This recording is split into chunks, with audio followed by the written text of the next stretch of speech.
The year is 1944. The location is the Pacific Ocean. For a Japanese soldier hiding in the jungles of Peleliu, life is a living hell. He hasn't eaten a proper meal in weeks. He is surviving on roots, grass, and muddy water. His supply lines have been cut. He has no medicine. He has no ammunition. He is waiting to die. Now look just a few miles away, just off the coast. An American sailor is complaining. He isn't complaining about hunger. He isn't complaining about the heat. He is complaining because the chocolate syrup on his vanilla ice cream is running low.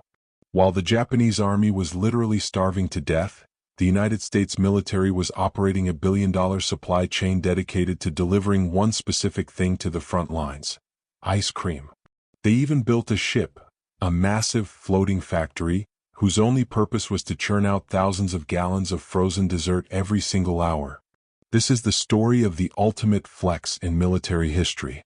How a frozen treat became a weapon of war, shattered the enemy's morale, and proved that while the Axis powers fought for survival, America fought with luxury. To understand why the U.S. military became obsessed with ice cream, we have to go back a few decades.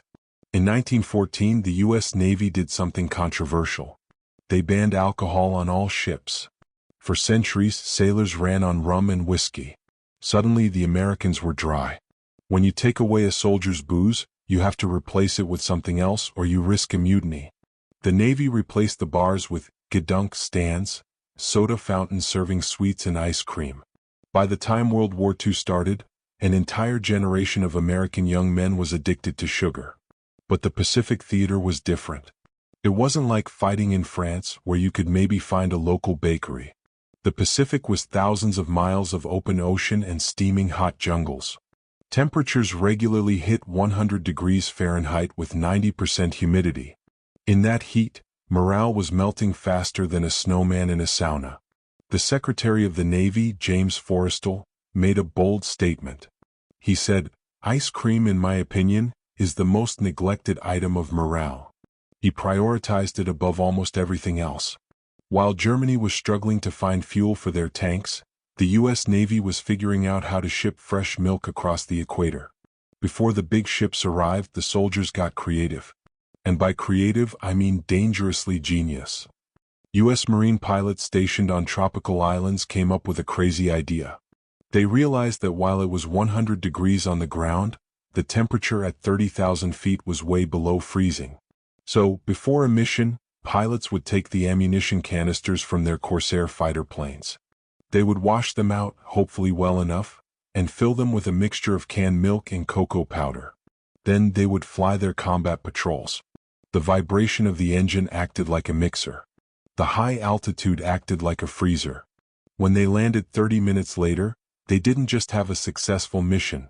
They had 5 gallons of chocolate ice cream ready to serve. They called it Operation Freeze. But this was small scale. The Navy needed more. They needed industrial quantities. Enter the barge. Specifically, the BRL, which stood for Barge Refrigerated Large. But the sailors had a better name for it: the ice cream ship. In 1945, the U.S. Army commissioned a floating concrete vessel. It had no engine. It couldn't move on its own. It had to be towed around the ocean like a giant bathtub. But inside, it was a paradise. The vessel cost over $1 million at the time to outfit. In today's money, that is nearly $17 million. All for ice cream. The ship was packed with massive freezing units and storage rooms. It carried no guns. It carried no bombs. It carried milk powder, sugar, and vanilla. This floating factory could produce 500 gallons of ice cream every single shift. That is 10 gallons every minute. It would float from island to island, like a majestic ice cream truck of the seas. Smaller ships, destroyers, and even submarines would pull up alongside it. Imagine the scene. You've been stuck in a metal submarine for 60 days. You smell terrible. You haven't seen the sun. And suddenly this barge appears and lowers a crate of fresh strawberry ice cream into your hatch. For the American sailors, it was a reminder that home wasn't so far away. For the enemy, it was something else entirely. We often talk about the atomic bomb or the aircraft carriers as the weapons that won the war. But logistics was the real killer. There is a famous story, perhaps a legend but one that speaks to the truth of the war, about a captured Japanese commander. When he was captured, he was asked when he realized that Japan had lost the war. He didn't say it was the Battle of Midway. He didn't say it was the bombing of Tokyo. He said he knew the war was over when he saw an American ship dedicated solely to making treats.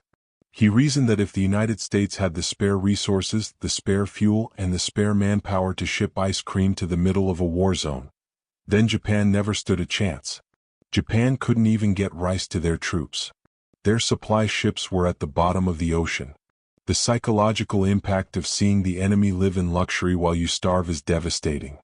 It breaks a soldier's will to fight. This obsession led to some strange economies. On aircraft carriers there was an unwritten rule. If a pilot crashed his plane into the ocean and had to be rescued by a destroyer ship, the pilot's captain owed the destroyer crew a ransom. The ransom wasn't money. It was ice cream. The standard price for returning a rescued pilot was 20 gallons of ice cream. Some destroyer crews would joke that they deliberately cheered for pilots to crash, just so they could rescue them and claim the sweet reward. It sounds funny now, but it showed just how valuable this commodity was. By the end of the war, the U.S. military was consuming over 80 million gallons of ice cream a year. When the war ended and the treaties were signed, the barriers were lifted. The ice cream barges were eventually scrapped or converted. But they left a legacy. They proved that morale is just as important as ammunition. The Axis powers thought that war was about warrior spirit and sacrifice. They believed that hardship made them stronger. The Americans believed that a happy soldier fights better than a miserable one. And they were right. The ice cream barge wasn't a waste of money. It was the ultimate display of dominance. It told the world, we can beat you with one hand tied behind our back, holding a chocolate sundae in the other. What do you think? Was spending millions on ice cream a genius move for morale, or was it a waste of resources? Let me know in the comments below. If you enjoyed this sweet slice of history, hit that subscribe button. Thanks for watching.